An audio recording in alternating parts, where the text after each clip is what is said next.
As we celebrate Labor Day in Nigeria, state workers and pensioners on Sunday lamented how they were carrying the burden of the cash crunch in the country, with many state governments failing to ensure regular payment of salaries, gratuities, and other entitlements. Labor leaders who spoke separately with reporters across the country noted that pensioners were worse hit by the failure of governors to perform their responsibilities. Findings show that deductions by the Nigerian National Petroleum Company Limited from the Federation Account Allocation Committee had continued to deplete the funds being shared by the three tiers of government at the FARC meetings. The NNPC had explained that its deductions from FARC were due to humongous subsidy spending it shouldered. Since the beginning of the year, the NNPC has not been able to make remittances to the Federation accounts due to its huge subsidy spending on petrol. Investigations showed that most state workers and pensioners were the ones bearing the brunt of subsidy deductions as states reneged on regular payments of salaries and gratuities. It's here. This is practical. Subsidy killing. But isn't the general, well, I wouldn't use the word consensus, for those who are in favor of subsidy, it's to help the working class? Apparently not. It does quite the opposite. And this is such a damning report. Across the country, workers are being owed a salary. Do you know what it is to be owed a salary? Yeah. And it's going on for months on end. Pensioners are not being paid. You have, I don't know, everywhere from Borno, Imo, Kano, Benue, and then you have Rivers and Ekiti, whose governors are running for president, and they have not been able to pay their workers' salaries. I mean, it's such a basic, it's the most fundamental of human rights. And we're denying people of that in this country. And business is going on as usual. You're seeing these massive donations, but you're owing salaries, you're owing pensions. I mean, it's a complete outrage. And also, there's this issue of owing people their pensions as well. The aged, they've worked hard all their lives, and they've been robbed in this manner. That, too, is pretty much a nationwide phenomenon at this point. And really, care has to be taken here. You have, like Ogun State, for example, that have come out to clear about 8 billion naira in pension arrears and have another 6 billion to go. And you're looking at that and you're thinking, how is this happening here? It's so unfair. And we're celebrating May Day yesterday, and this, I guess, is why there's a public holiday today, but there's absolute scant regard for Nigerian workers. They're treated appallingly. There's a little silver lining in Edo State where Governor Obaseki has increased the minimum wage to 40,000 naira, which I guess is in line with the current realities. 30,000 naira is really nothing at the moment. So he's made that, gesture towards the workers. And I think that's the only, good thing to say at this point, the one silver lining that exists on this issue. Dr. Bulletin? Okay, first, we've always argued that our states, many of the states of the Federation, they are not viable. Yeah. They are rent collection centers. They are beggarly states. And as a result of the fact, majorly, that these states are not centers of productivity. They're centers of consumption. And another dimension of this is the cost of oil. Since everybody is depending on the windfall from oil, once there is a problem with that major foreign exchange earner for the country, then there is a knock-on effect at all levels, from states to the local councils. Now, what has precipitated this?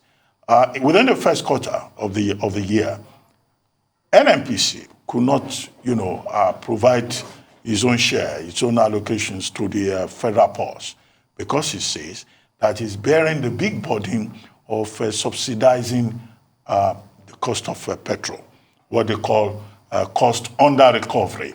And between January and March, every month, it was an average of over 200 billion naira that NNPC was making available, totaling over 672 billion naira. So at the end, in March, for the March allocation, many of these states could not get what was purportedly due to them. And NNPC has again also served notice that is going to withhold up to about another 671 or so billion naira for the end of May allocation to the states. So we've been having dwindling revenue, and all of this is one of the reasons why the states or the federal government claim that they have a revenue problem. Yesterday, this was an issue in the address by the president of the Nigerian Labour Congress, when he talked about crude oil theft, when he talked about the failure of the Nigerian government to get the refineries working, when he lamented the fact that despite the fact that the spot price of crude oil is going up, Nigeria is not benefiting anything from it. And that, if the refineries were working, perhaps, we will not keep talking about subsidies. Subsidy that we're told in the next 1 year could go up to about 4 trillion naira. Hence, the federal government, the federal executive, had gone to the National Assembly to ask for, further provisions with regard to subsidies. So what this speaks to is part of the contradictions, in terms of how we manage the economy. Now, the second thing is that, also at the state levels, the other issue is the level of wastage. Many of these governors who cannot pay salary arrears, who cannot pay pension arrears, who are even owing monthly salaries, some of them have gone to collect 100 million naira forms. Where is that money coming from? And they live conspicuously. Many of these states are leakage points, with some of the governors having over 200 special assistants or special advisors who end up doing nothing. So, Labour at various times had also argued for a leaner government, a more efficient government, so that there's no wastefulness. So, yesterday was devoted to lamentations. Although, when I spoke with Comrade Waba, the president of the Nigerian Labour Congress, on another program, he said, no, the Nigerian worker deserves to be celebrated because these are the people who maintain the economy, who maintain, the country. And whatever the situation may be, they deserve to be celebrated. But he also lamented in his speech many of the omissions in terms of governance. And that is why the theme for this year's May Day is about labor politics and the quest for good governance and development in Nigeria. And at this parade at the Eagle Square yesterday, many of the workers, while they were doing their march past, they were brandishing their PVCs. That in fact, they will be part of the process of rescuing Nigeria. Because if you look at what came from all these states, as you speak, in Edo State, where the governor promised 40,000 naira minimum wage, there were protests at the May Day rally. In Cross River, workers have been protesting since. In Kano, Governor Ganduje has not paid pension arrears. He has not paid, salaries as at when due. In other states, in Zamfara, in Taraba, in Ondo State, workers are owed salaries for months. In fact, the more disturbing part was the report from Rivers State that since Governor Nyesom Wike took over, that he had not paid pension arrears. And that there has been no promotion within the civil service in Rivers State. In Imo State, one man called, I think Agba, I think that's his name. He pointed out that, look, the situation is the same in Imo State. And that the crisis started with the Okorocha administration. It was that categorical, in making that declaration.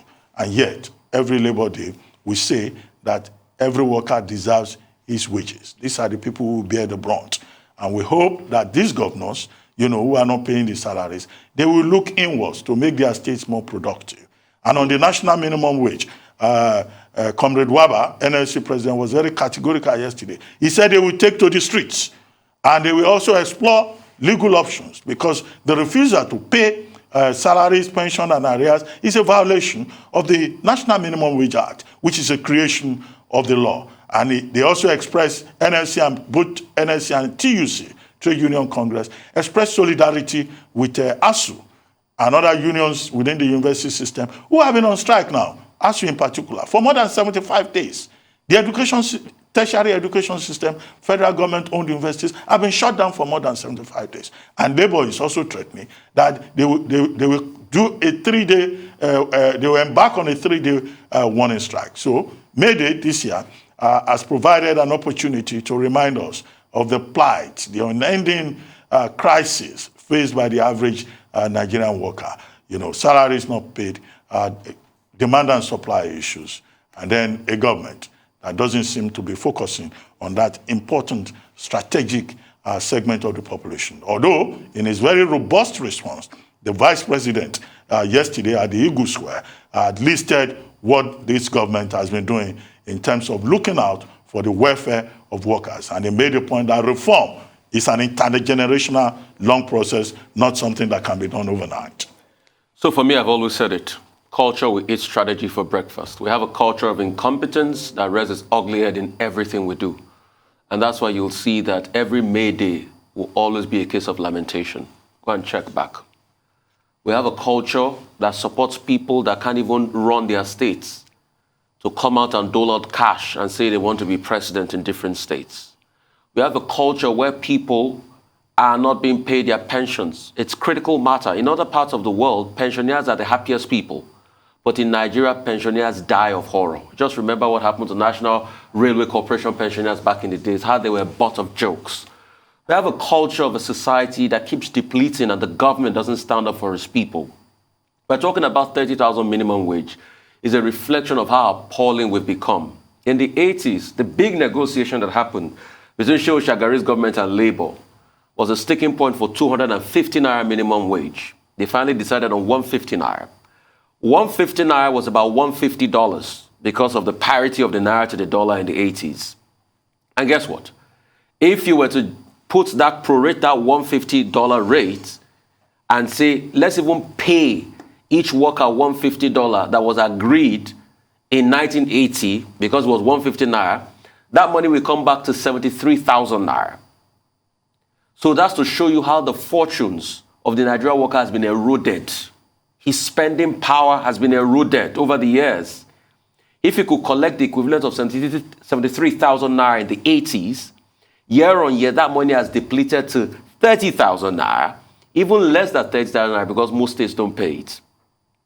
And the problem also with subsidies is not even about money, because even if you give the state governors money, they wouldn't still pay it. Before subsidies started gulping this amount, the state governors were just terrible. They were not paying. I remember when they released a certain Parry Club money for them at some point to pay salaries. What did they do with it? Some state governors were paying half salaries. The shocking thing is that one of those state governors that were paying half salaries or 30% salary is now running for president, saying he wants to change Nigeria.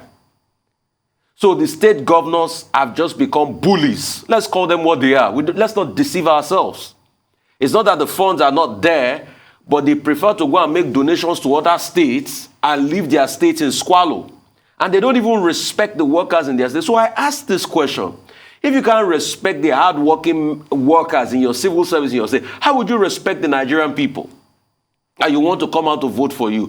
But all of this is wrapped around that culture of incompetence, lack of accountability. We don't hold ourselves to order. So if we keep having May Day from now till thy kingdom come, as long as we have a shambolic culture of incompetence, nothing will change. And May Days will constantly be days of lamentation in the country. But I keep saying the silver lining is Nigeria is a great country. If we get leadership right, Nigeria can be a superpower in 10 years.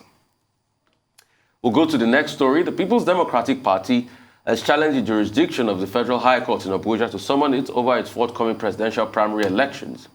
The PDP, in the notice of preliminary objection filed by its lawyer, Mahmoud Megaji San, said the subject matter of the case, which bordered on whether to zone its presidential ticket to any part of the country, was not an issue for the court to decide because it's an internal affair. Justice Donatus Okoro of the Federal High Court in Abuja had last Thursday ordered the PDP to appear before it on May 5 to explain why the request of one of its presidential aspirants to stop the scheduled primary election for the selection of the party's candidate in the 2023 presidential election should not be granted.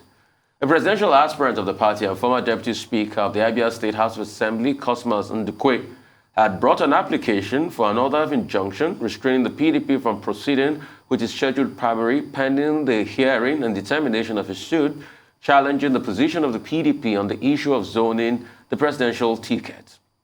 But in a swift response, the PDP asked the court to strike out the suit for want of jurisdiction and also dismiss it for being status barred. Tundu, the PDP is at it again, no? Yeah, well, on the issue of being statute barred, they had 14 days to file the suit. I think they filed it on day 15. But other than that, that issue of intervention of the judiciary in the affairs of political parties has always been controversial. Political parties are voluntary associations, so they have their organizational autonomy. You can't have a court come in and tell them what to do. And that was what was held in the case of Onoha and Okafor, which went all the way to the Supreme Court. And the court held that they cannot impose on a political party what candidates that they should field, because that would be tantamount to managing the affairs of that party. It's a domestic issue, so it's not justiciable. So I do think that that's the way this case will go. Dr. Bulletin? Okay, it is settled law that, the courts cannot inquire into intra-party matters. And there's a long list of precedents in that regard. The only exception to that is if it can be proven that there has been a violation of either the Constitution or even the Constitution of the party itself. Then a party to the matter can then go to court and raise those objections. But in pre-election matters, yes, the position is that, look, the courts cannot inquire into the matter. So in this particular case, the man who has gone to court, Cosmas Ndukwe, one of the issues to raise is that, does he have the locus? Because before now, in the previous electoral act, 2010, you could go to, court, even if you are just an ordinary member of the party. But the Electoral Act 2022 makes locus very important, and it ties it to how you can go to court. And the way the new law explains it is that you must be a party in the matter for you to even question, anything that is done by the political party. Now, Cosmas Ndukwe is a party to the matter in the light of the new law. Okay, is he a presidential aspirant? Has he bought any form for any position? It would be nice to see what the court will say in that regard. What he's asking for, what the plaintiff is asking for, is an order of interim injunction, barring the PDP from going ahead with his party primaries. Okay? And the court, has said, the Federal High Court. Now, that's another thing in this electoral act. It says you can't file an objection in a state high court. You must go to a Federal High Court. So that's another affair, because this is in the Federal High Court in Abuja, in the Court of Justice Okurobo. So the judge has now said PDP should appear on May 5. Now, PDP has now filed a notice of preliminary objection on two grounds.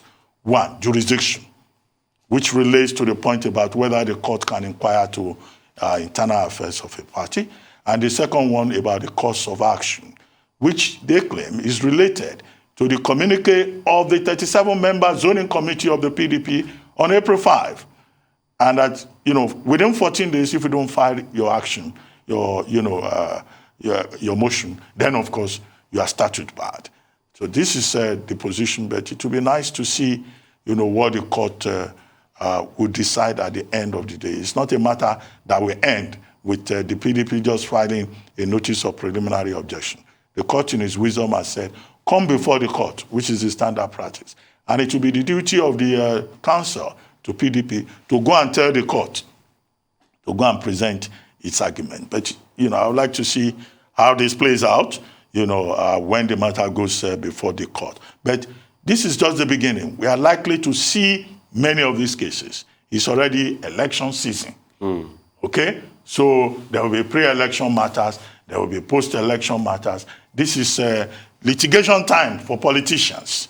And as I said, many of them are expert bathroom lawyers, from experience and from holding too many meetings with lawyers. And most importantly, this is the festival, New Yam Festival for lawyers in this country. Don't hate, congratulate. I congratulate lawyers on the emergence of your New Yam Festival. I'm sure some senior advocates of Nigeria are waiting in the wings, and they're excited about the possibility. The legal profession is a distinguished profession. It's a distinguished. Don't put it down like that. I'm not putting it down. I'm sorry. Which New Yam? My lords, but it's New Yam because if it's so distinguished. Beware of life. Beware of contempt of court. I'm sorry, my lords, please. But this thing we all know is not free now. Is it free to go to court? But one thing is certain in our political structure. You see, the cracks we always talk about are beginning to emerge. Why did this case even come about in the first place? Convention. Not that I'm holding brief for the plaintiff, please don't get me wrong, convention. The fact that a lot of people thought that a lot of convention, since the leadership of the party was taken to a certain area, then the opposing area should get presidential slots. And there's been a lot of push in the political party that it should be zoned to the south. There's this back and forth as regards that. Now we're seeing the body language and across both political parties. What they are saying invariably is now that they would like to leave it and open it for everybody, not to be able to create any imbalance across any region. Then people are beginning to go to court. And like you said, Dr. Batley, rightly, people are going to go to court on many things, and they're going to challenge everything.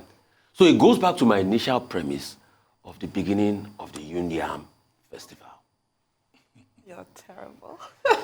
That's all on news headline. We'll take a short break. When we return, we'll have Rhodes Sodiri, Michael Wilson, Adeso Morwa, and Aaron Akejola to give us updates on Africa, global business, COVID-19, and supporting activities across the globe.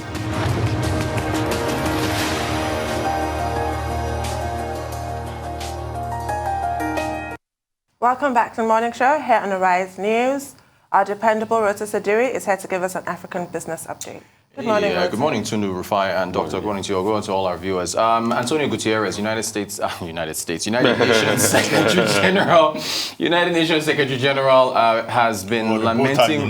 They are all united, yes. He's been lamenting a triple threat facing the African continent. Triple threats of one, food crisis, energy crisis, and the financial crisis. Here he is with Senegal's President Macky Sall. He was there on Saturday, and they discussed a whole number of issues, including, so let's take a look at his agenda, at Antonio Gutierrez's agenda as he visits the nations here. So he was in Senegal on Saturday.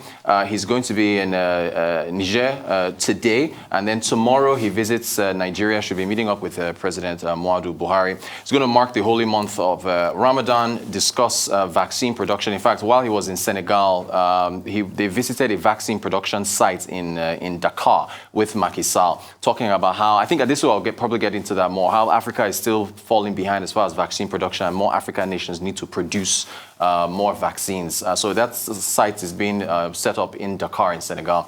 There's a tweet. It said, "I thank President Macky Sall and the people of Senegal for the warm welcome, particularly on the eve of Eid. United Nations is committed to continue strengthening our partnership with Senegal as we tackle the consequences of conflict, terrorism, and climate crisis." The climate crisis is also on his agenda as well. The United Nations, back in March, they set up, because of the food crisis that is facing the African continent and much of the globe, they set up this Global Crisis Response Group on food, energy, and finance. This is the triple threat that he mentioned that is being faced as a result of the war in Ukraine. We're still on the back of the COVID crisis, and so on and so forth. Now, there are a number of nations that have increased restrictions on food exports, and let's take a look at some of them now. You put food prices have climbed as a result of that. In the Ukraine, they're restricting sunflower oil. In Russia, that's exports, so restrictions on exports of fertilizer, sugar, grains. In Indonesia, palm oil. In Turkey, butter, beef, lamb, maize, vegetable oils. And 43 of the 47 export curbs started in mid-February when the Ukraine crisis invasion started. Remember, when the supply chain issues we're facing from COVID happened, we saw export curbs on a number of nations. Now, actually on Friday, we spoke with a senior analyst from Bismarck Rwanda's Financial Derivatives Company Limited. On that day, we spoke about the restrictions from palm oil from Indonesia. Here's what she said.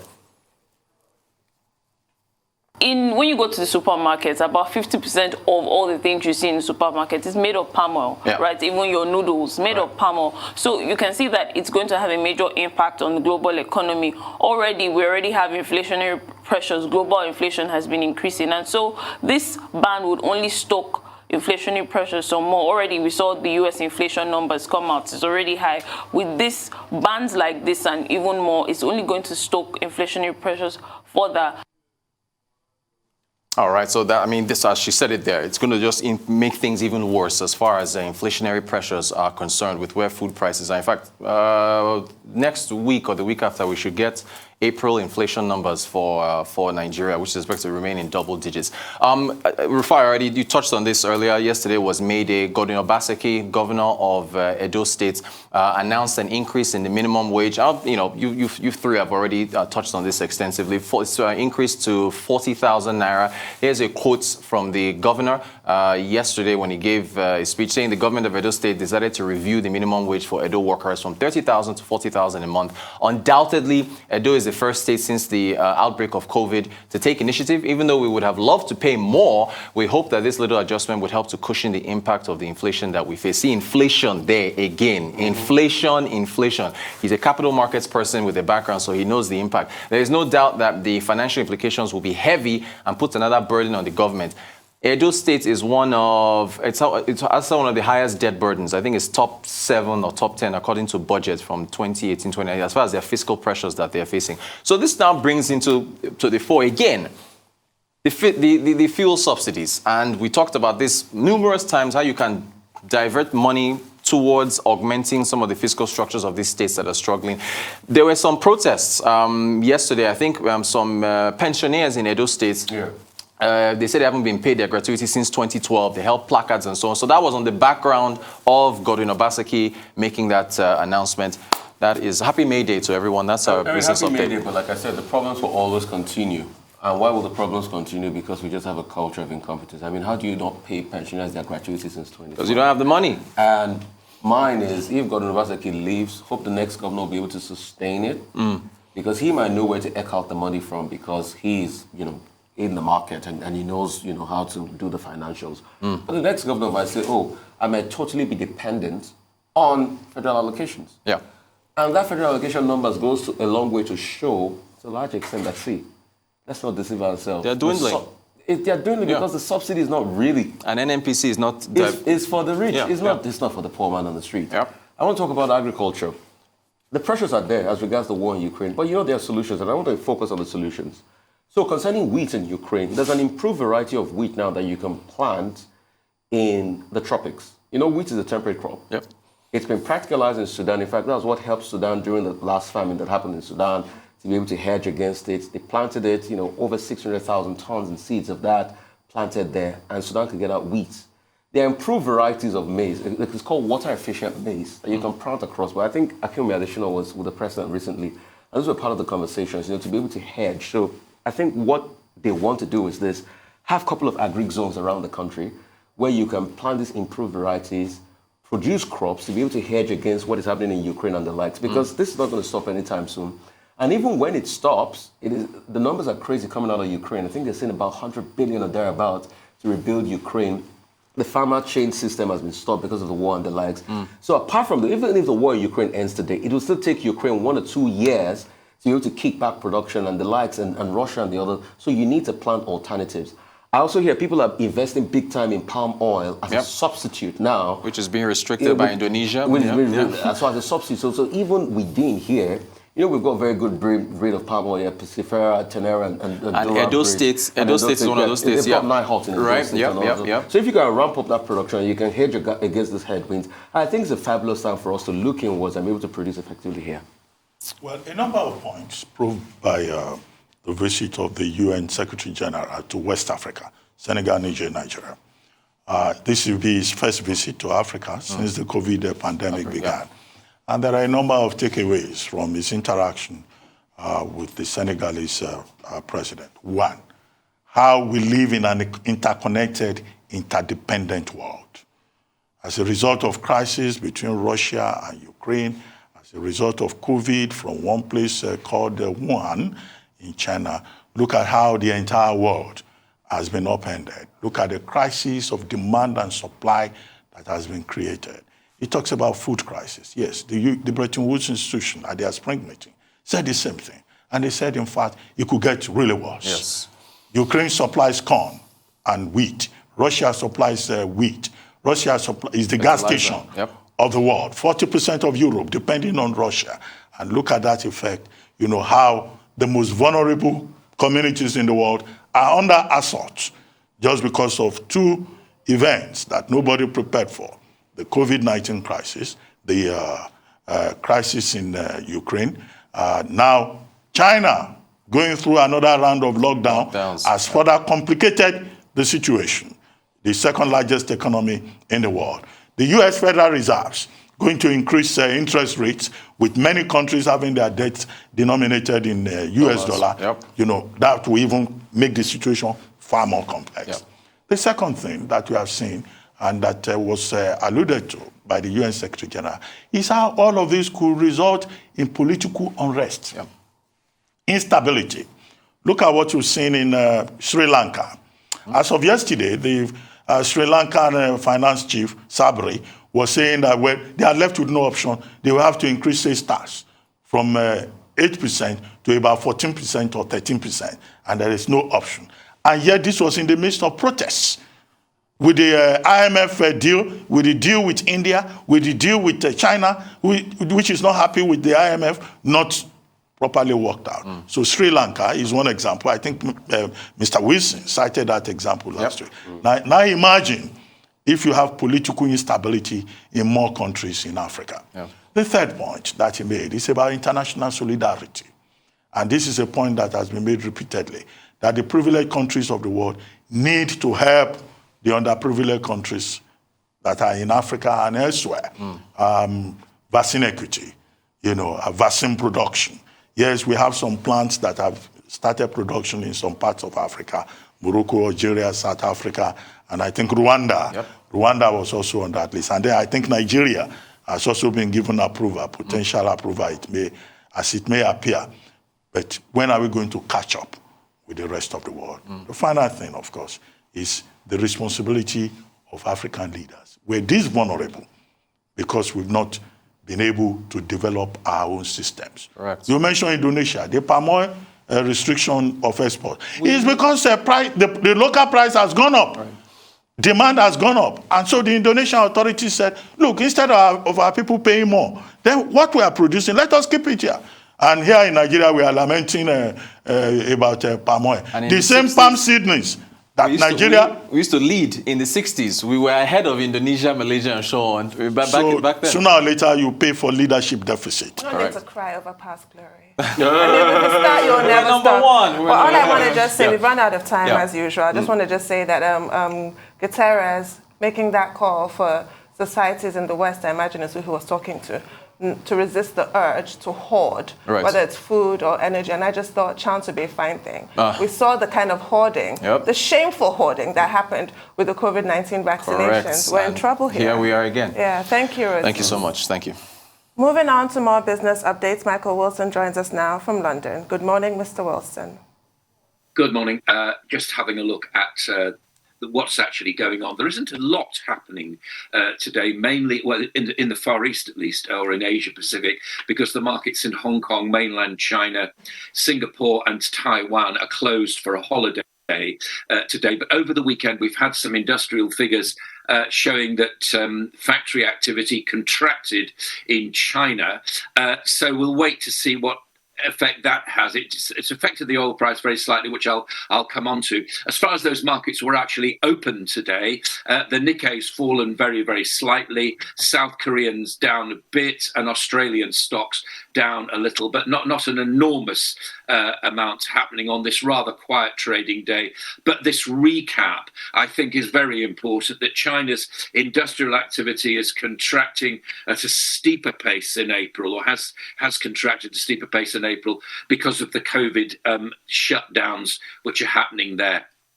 So let's go across to the United States and have a look at stock futures. Last week was a terrible week, really, for stocks, quite honestly, pressured by all the kind of things that you've just been talking about, supply chains and inflation, had the underwhelming earnings and so on. The Dow losing, about 900 points, 939 points on Friday. And where are we going after this? Not really sure, to be honest, but inflationary worries and the rest of it hitting everybody. However, this weekend is notable, or was notable, for the Berkshire Hathaway get-together. Warren Buffett, the so-called sage of Omaha, giving his views on where the market's actually going.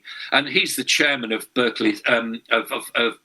Berkshire Hathaway, and he was saying that as well as putting money behind Chevron and Activision, you remember Activision was bought by Meta, he was speaking at that, and he was actually praising what Jay Powell, the Fed Reserve chairman, had actually done. He was saying that inflation's a terrible thing. It bites away at savings, it bites away at equities, it bites away at bonds as well. And the markets so far have been a bit of a gambling parlour, as he put it. But he actually praised what the stance that that Powell took as far as the COVID stimulus was concerned, and also what the Fed's doing about interest rates right now, which we will see in the next week or so. It was May Day yesterday, as you know, May the 1st. It's celebrated a lot in Europe as a sort of Labour Day. Many people took to the streets, and particularly in France, they tend to do that.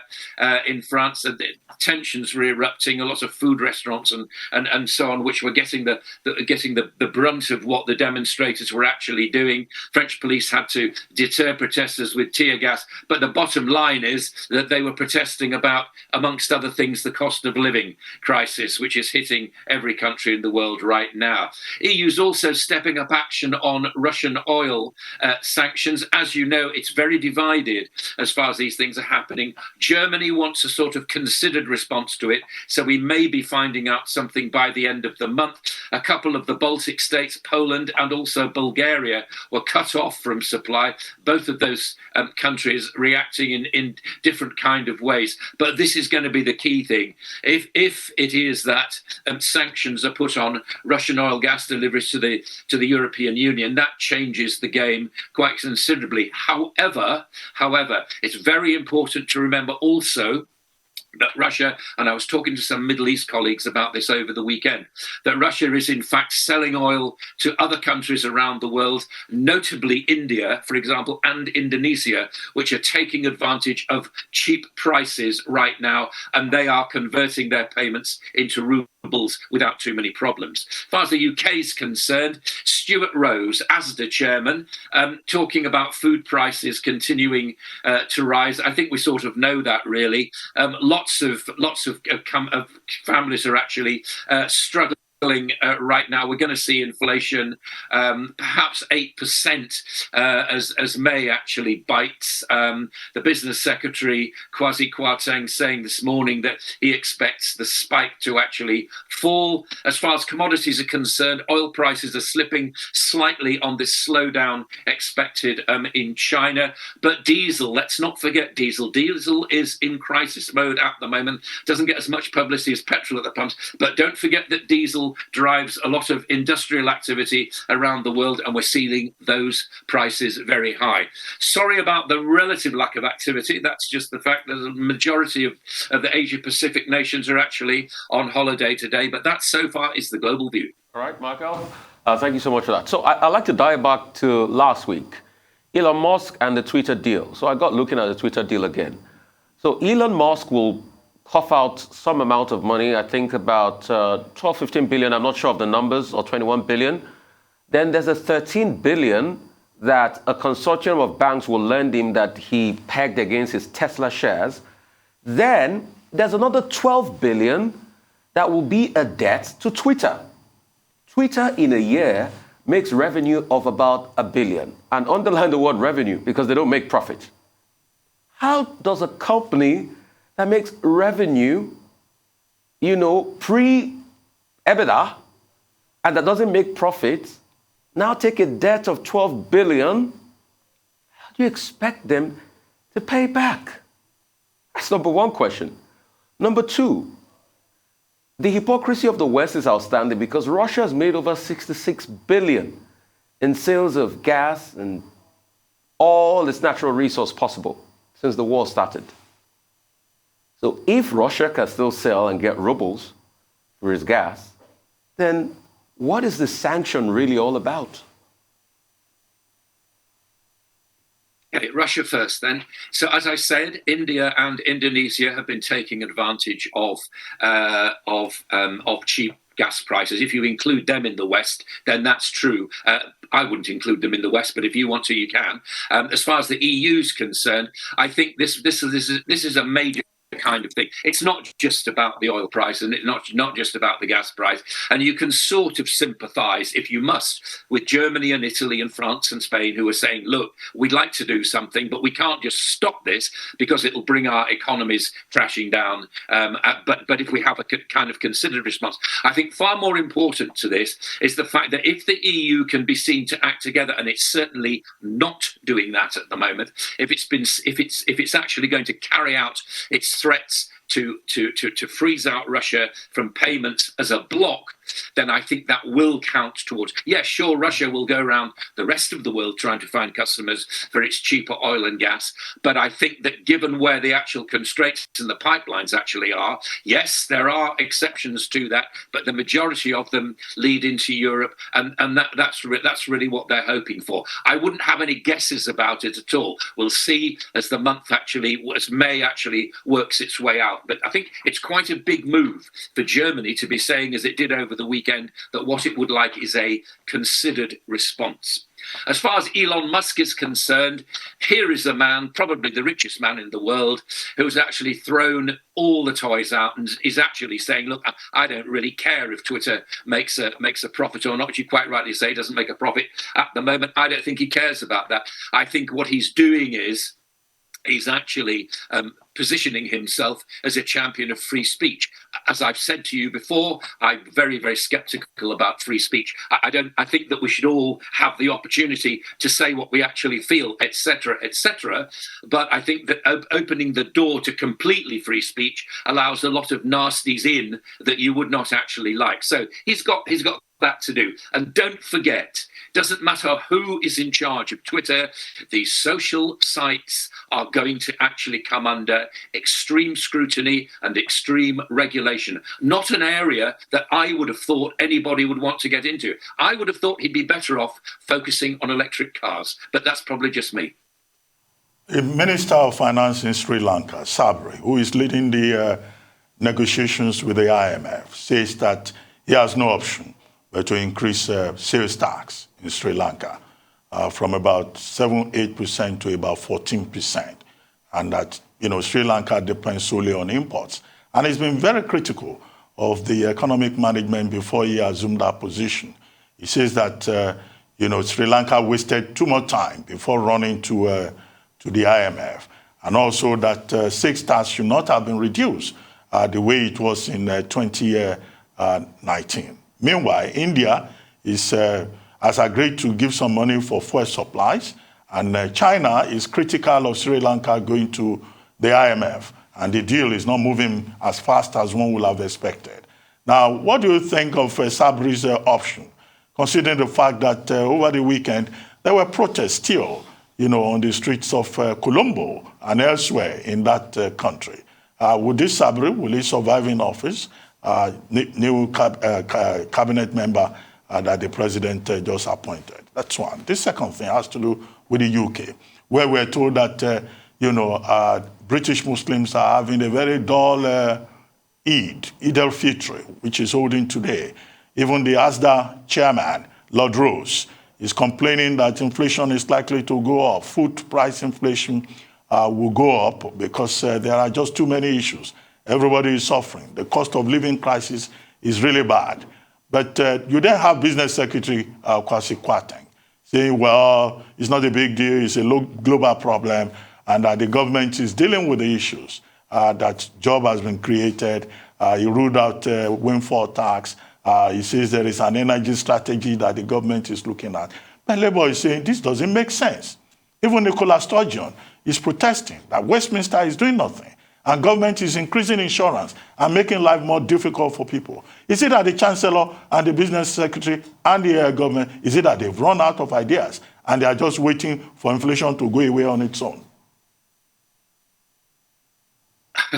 I would imagine that that's exactly what they're doing. Yeah, I hope they're wishing it would all just go away, quite honestly, and they're hoping that it will actually peak. I think Nicola Sturgeon I'll leave out of the equation, because I think that given her stance on what's happening as far as the North Sea oil is concerned and the Cambo field is concerned, I really feel as though she's walks into an area that she clearly knows very little about, and it's not actually helping the fact that what the government wants to do is, and I think what a lot of people in Scotland would like to happen, if that's what we really want to talk about, is that they would like the North Sea to continue to be profitable. And certainly I bet if you walk down the streets of Aberdeen and ask people there, they wouldn't have a great deal of time for what Nicola Sturgeon is actually saying. As far as inflation is concerned, then yes, I mean, what they're hoping is, they hope the figures actually show that it will peak. The official figures may well do that. They may well do that because as inflation,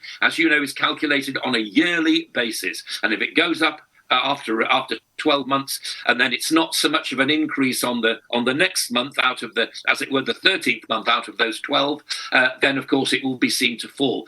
Does that make a difference to the cost of living? No, it does not.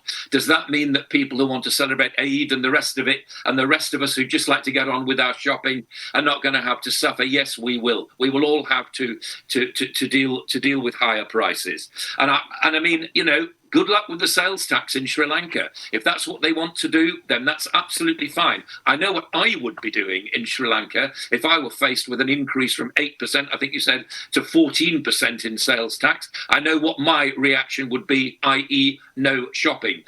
To the IMF, you can if you want to, but remember, and a lot of African countries have found this, haven't they, that they are really not they are not prepared for the after effects of the IMF, because the IMF put some very, very stringent demands. No wonder China's talking about that, given what they've done in Africa. But again, you know, you're looking ahead. Are you looking ahead to China actually having non-performing loans, which they've given to Africa? All these things are up in the air. I don't think there's any point or any sensible debate about, you know, what the future holds at the moment, because we simply don't know. As you've noted before in your program, these are unprecedented times with all these big geopolitical tectonic plates moving. Very, very difficult to say. But if you want to get involved in something with a pretty tight outcome, by all means go to the IMF.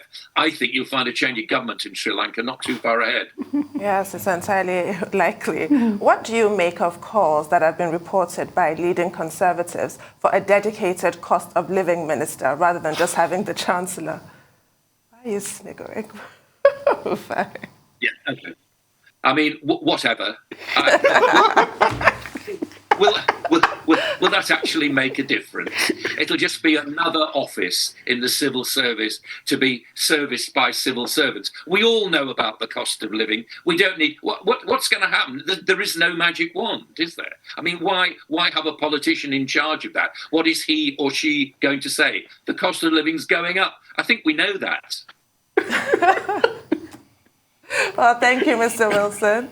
For an update on the COVID-19 pandemic, Adeswa Omoran is here with us. Good morning, Adeswa. Good morning, Tundun. Good morning, Rufai. Good morning, Dr. Abati. And happy Eid Mubarak to our viewers. Yeah. Morning. Yes, Reuters was right. Antonio Guterres, the United Nations Secretary General, is expected in Nigeria on a 2-day visit to be his first. And when he visited that vaccine plant in Senegal, it's worthy to note that it hasn't started production. And the Aspen plant in South Africa, which has been touted as a trailblazer, hasn't received any order. So beyond calling for debt relief for African countries that are dealing with the double whammy of COVID-19 pandemic, slow recovery, and of course the Russia-Ukraine war, Antonio Guterres is also calling for pharmaceuticals and countries in the West, the wealthy countries, to accelerate their donations of vaccines to African countries, which are yet to vaccinate up to 20% of their population. So we'll hear more of that conversation, hopefully when he comes to Nigeria. I'm sure that's one of the things he's going to be talking about. But let's look at what the global figures are like this morning, according to the Johns Hopkins University tally. 513 million infections have now been recorded so far, at least 6.2 million casualties from this pandemic, and 11.3 billion vaccine doses have now been administered across countries and territories of the world. Here in Nigeria, 37 new infections and no deaths, thankfully, have been recorded in the latest data published by the NCDC. We know that 5 states, including the epicenter of the disease, Lagos, were responsible for those 37 new infections in Nigeria. That's an uptick. If you've been following the trend, we've been seeing single-digit data from across the country, but now we are beginning to see those double-digit infection rates coming. This may signal that we might just be going into perhaps a new wave of this virus, but the officials are yet to say anything regarding that. Still in Nigeria, the traditional Salah homage to the President Muhammad Buhari, by residents of the Federal Capital Territory here in Abuja is returning to Aso Rock today. That's 2 years after it was halted because of the COVID-19 restrictions to curb the spread of the virus. According to a statement from the presidency, the visitors numbering about 100 are still required to wear face masks and undergo the rapid COVID-19 test there at the State House Conference Center to obtain a negative result as condition for admittance to the event. So even though you've been invited, once you do your COVID test and you turn out to be positive, unfortunately, you would not go ahead to that event. And away from that, he says he hates to be the voice of doom and gloom, but the Microsoft billionaire Bill Gates is warning that there's a way above 5% risk. The world has not yet seen the worst of the COVID-19 pandemic. Bill Gates is warning of a more transmissive and even more fatal variant coming to play. And his warning is actually coming after the WHO DG, Dr. Tedros Ghebreyesus, last week also warned that people still need to be wary of the virus, especially because we are now seeing decreases in overall testing and surveillance by countries in the world. The philanthropist Bill Gates is urging world leaders to increase spending to improve preparedness for health threats. And finally, we saw some very emotional scenes unfold at the Auckland Airport in New Zealand this morning as the country opens up for tourists from the US, UK, Canada, Japan, and more than 50 other countries for the first time in 2 years. The country reopened to tourists from Australia 3 weeks ago. On Monday, it's opening to about 60 countries. However, many tourists from India, China, and non-waiver countries are still not allowed to enter. But there's a condition for tourists to return to New Zealand this morning. You must be vaccinated and you must test yourself for the virus after arriving. Back to you guys. I think Bill Gates should change his name to Cassandra from the Greek myth, that woman who was cursed. We've been able to see the future and nobody ever believes her. Because already there are people just telling him to shut up, that he's trying to promote his new book, which is coming out this week. But I wouldn't be so quick to dismiss Bill Gates. And he actually has a good idea. He's not just talking about doom and gloom. He's talked about this global response. The acronym is the unfortunate acronym, GERM, Global Epidemic Response Management Team, which will be managed by the WHO and will cost $1 billion a year, which sounds eye-watering until you remember the millions of lives that have been lost, the devastation to the economy. I think it's a snip. It's like a bargain at $1 billion. So I do hope that that idea that he has is actually adhered to. Well, I think Bill Gates should be commended. Yes. Contrary to persons who have been criticizing him. As far back as, was it 2015, when he gave a TED talk, he predicted the emergence of a supervirus. And then that supervirus emergence came to pass with COVID-19. But he's not just been making predictions. His predictions are based on research. The Bill and Melinda Gates Foundation, that foundation has been very supportive of, research into vaccines and a lot of investment in epidemiology. And Bill Gates has been in the forefront of promoting global coalition to solve global problems. And the book that Tundun referred to, How to Prevent the Next Pandemic. And the main message there is simply that, look, we're not out of the woods yet. And that there is a 5% risk of another variant, but that is more transmissive and more dangerous than COVID-19 or Omicron or, all those variants. Already we're talking not just about BA2, we're talking about BA4, BA5, BA4, responsible for the fifth wave in, South Africa. So, the warning is in place. It's also in line with the position of the WHO. And what he's calling for is global solidarity to be able to address this problem. And I think that that's perfectly in order. And he's a man who has been putting his money where he's putting his mouth and supporting the research. Right. Okay, thank you, Adesua. We didn't have more time with you.